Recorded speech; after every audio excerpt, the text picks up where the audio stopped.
Summons எதுக்கு அமைச்சிருக்காங்க அப்படின்னா 377/2025 ஒரு கேஸ். இந்த கேஸ் யார் ரிலேட்டட்னா சவுக்கு சங்கர் அப்படிங்கிற ஒரு நபர். அந்த நபர் ரிலேட்டடான ஒரு கேஸுக்கு எங்களுக்கு சமன்ஸ் அமைச்சிருக்காங்க. அப்போ இந்த கேஸ் வந்து போன வருஷம் செப்டம்பரில், அதாவது 2/7/2025 போன வருஷம் செப்டம்பரில் இருக்கக்கூடிய ஒரு கேஸு.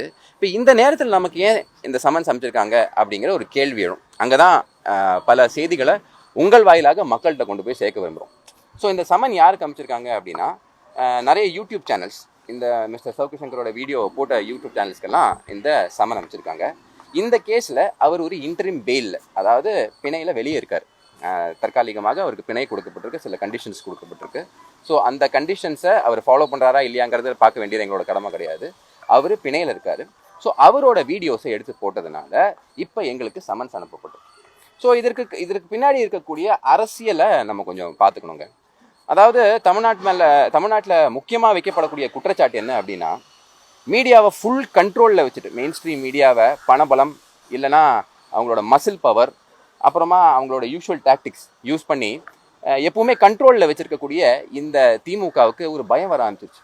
ஏண்டா இவ்வளோ கண்ட்ரோல் பண்ணி வச்சுருக்கோம், இதை தாண்டியும் நம்ம பண்ணக்கூடிய இந்த அவல ஆட்சி மக்களுக்கு போய் சேருது.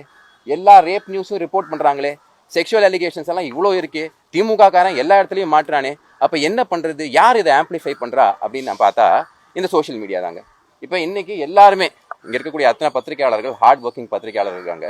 அங்கே ஒரு மெயின் ஸ்ட்ரீம் மீடியாவில் சேர முடியாத பல பேர் என்ன பண்ணுறாங்க அப்படின்னா, ஒரு யூடியூப் சேனல் ஸ்டார்ட் பண்ணுறாங்க.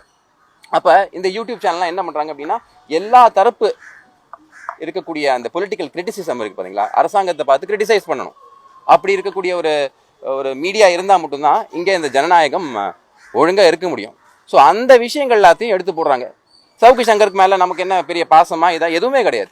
இன்ஃபேக்ட் அவர் பல பேருக்கு வந்து கொஞ்சம் பிரச்சனை தான் பண்ணியிருக்காரு. பட் அதையும் தாண்டி ஒரு இண்டிவிஜுவல் மனுஷனை ஒரு ஸ்டேட்டு பல காரணங்கள் சொல்லி, இப்போ இந்த கேஸில் என்ன சொல்கிறாங்க அப்படின்னு பார்த்தீங்கன்னா, ஒரு ப்ரொடியூசருக்கும் இவருக்கும் ஏதோ கொடுக்கல் வாங்கல் பிரச்சனை இருக்குது, அப்போ அந்த கேஸை நாங்கள் இன்வெஸ்டிகேட் பண்ணுறோம் அப்படின்னு போன வருஷம் 7ஆம் மாதம் ரெஜிஸ்டர் ஆன கேஸை இப்போ இந்த வீடியோ வெளியே வந்ததுனால எங்களை எல்லாம் கூப்பிட்றாங்க.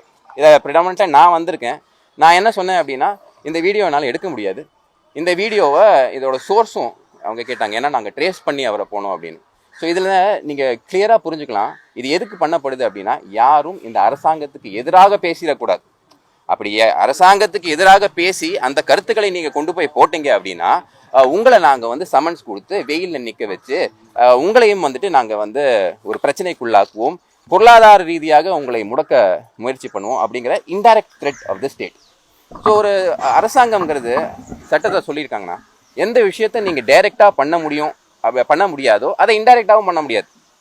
ஸோ இப்போ சவுக்கு சங்கரை நீங்கள் முடக்கணும் அப்படின்னா இந்த மாதிரி சேனல் எல்லாத்தையும் வச்சு நீங்கள் அவங்கள மிரட்டி இந்த மெசஞ்சர், ஷூட்டிங் த மெசஞ்சர் அப்படிங்கிற வேலையை இவங்க பண்ணறதுக்குள்ளான ஒரு முயற்சி அப்படிங்கிறதான் என்னோட புரிதல்.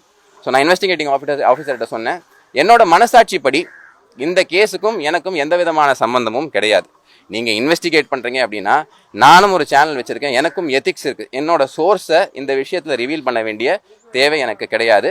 அப்படி இருந்தால் நீங்கள் கோர்ட்டோட ஆர்டரோட காப்பி காட்டுங்க, இவருக்கு இன்டரிம் பெயில் இல்லை, இவர் வந்து ஒரு ஃபியூஜிட்டிவாக இருக்காரு அப்படிங்கிற விஷயத்தை நீங்கள் காட்டுங்க, நீதிமன்றம் சொல்லியிருக்கா அப்படின்னு காட்டுங்க, அதுக்கப்புறமா நம்ம சொல்கிறோம் அப்படின்னு. பட் பொதுமக்களுக்கு என்ன தெரிஞ்சுக்கணும், சொல்லிக்க விரும்புகிறோம் அப்படின்னா, இது எல்லாமே இந்த நேரத்தில் திமுகவுக்கு எதிராக எந்த விதமான ஒரு குரலும் வந்துடக்கூடாது அப்படிங்கிற ஒரு முயற்சியாக தான் இதை நான் பார்க்குறேன். இங்கே இருக்கக்கூடிய எவ்வளோ பிரச்சனைகள் இருக்குங்க.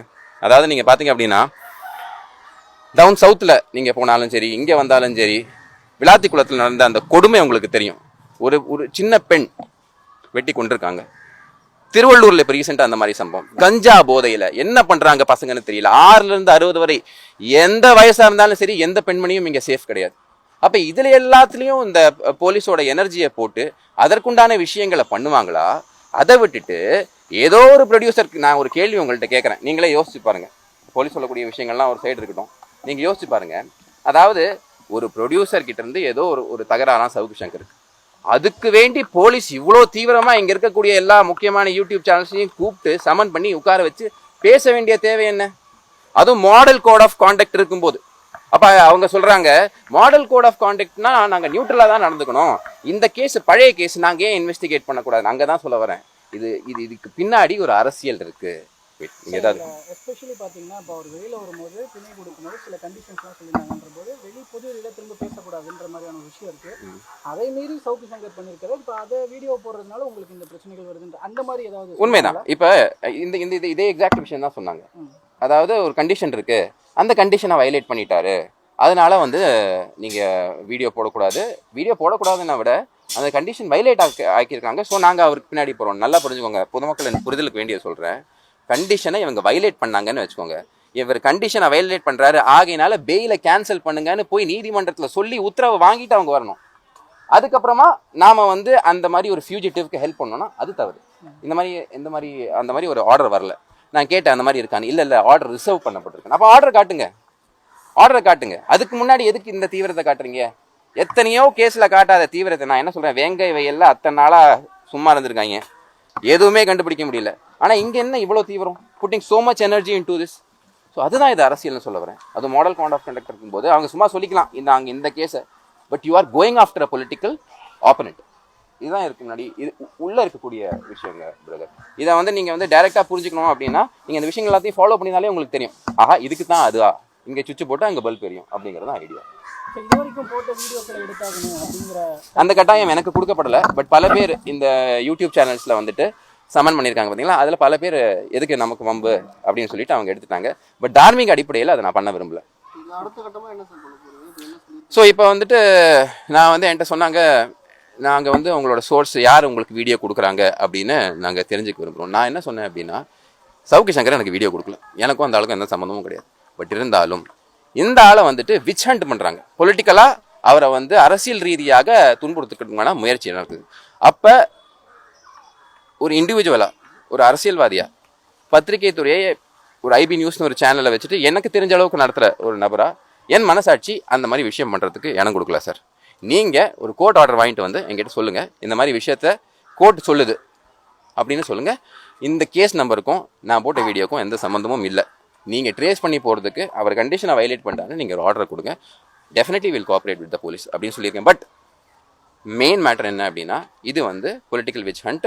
எலெக்ஷன் கமிஷன் ஆஃப் இந்தியாவுக்கு நம்ம வந்து இது ஒரு ரெப்ரசன்டேஷனாக நம்ம தோழமை கட்சிகளும் நம்ம எல்லாரும் கொண்டு போய் கொடுப்போம். What can not be done directly should not be done indirectly sir.